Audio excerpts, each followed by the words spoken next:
1 தீமோத்தேயு அதிகாரம் 4. ஆகிலும் ஆவியானவர் வெளிப்படையாய் சொல்லுகிறபடி பிற்காலங்களிலே மனசாட்சியில் சூடுண்ட பொய்யருடைய மாயத்தினாலே சிலர் வஞ்சிக்கிற ஆவிகளுக்கும் பிசாசுகளின் உபதேசங்களுக்கும் செவி கொடுத்து விசுவாசத்தை விட்டு விலகி போவார்கள். விவாகம் பண்ணாதிருக்கவும் விசுவாசிகளும் சத்தியத்தை அறிந்தவர்களும் ஸ்தோத்திரத்தோட அனுபவிக்கும்படி தேவன் படைத்த போஜன பதார்த்தங்களை விளக்கவும் வேண்டுமென்று அந்த பொய்யர் கட்டளையிடுவார்கள். தேவன் படைத்ததெல்லாம் நல்லதாயிருக்கிறது, ஸ்தோத்திரத்தோடே ஏற்றுக்கொள்ளப்படுமாகில் ஒன்றும் தள்ளப்படத்தக்கதல்ல. அது தேவ வசனத்தினாலும் ஜெபத்தினாலும் பரிசுத்தமாக்கப்படும்.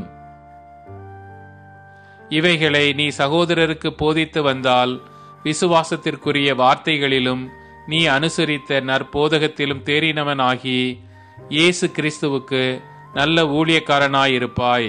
சீர்கேடும் கிளவிகள் பேச்சுமாயிருக்கிற கட்டு கதைகளுக்கு விலகி தேவ பக்திக்கு ஏதுவாக முயற்சி பண்ணு. சரீர முயற்சி அற்ப பிரயோஜனம் உள்ளது. தேவ பக்தியானது இந்த ஜீவனுக்கும் இதற்கு பின்வரும் ஜீவனுக்கும் வாக்குத்தத்தம் உள்ளதாகையால் எல்லாவற்றிலும் பிரயோஜனம் உள்ளது. இந்த வார்த்தை உண்மையும் எல்லா அங்கீகரிப்புக்கும் பாத்திரமுமாயிருக்கிறது. இது நிமித்தம் பிரயாசப்படுகிறோம், நிந்தையும் அடைகிறோம். ஏனெனில் எல்லா மனுஷருக்கும் விசேஷமாக விசுவாசிகளுக்கும் இரட்சகராகிய ஜீவனுள்ள தேவன் மேல் நம்பிக்கை வைத்திருக்கிறோம். இவைகளை நீ கட்டளையிட்டு போதித்துக் கொண்டிரு.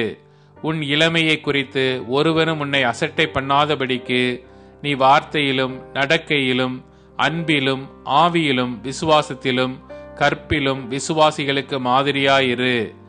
நான் வருமளவும் வாசிக்கிறதிலும் புத்தி சொல்லுகிறதிலும் உபதேசிக்கிறதிலும் ஜாக்கிரதையாயிரு.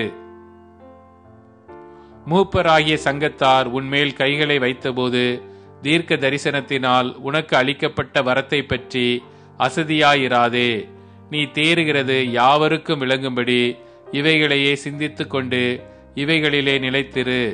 உன்னை குறித்தும் உபதேசத்தை குறித்தும் எச்சரிக்கையாயிரு. இவைகளில் நிலை கொண்டிரு. இப்படி செய்வாயானால் உன்னையும் உன் உபதேசத்தை கேட்பவர்களையும் இரட்சித்துக் கொள்ளுவாய்.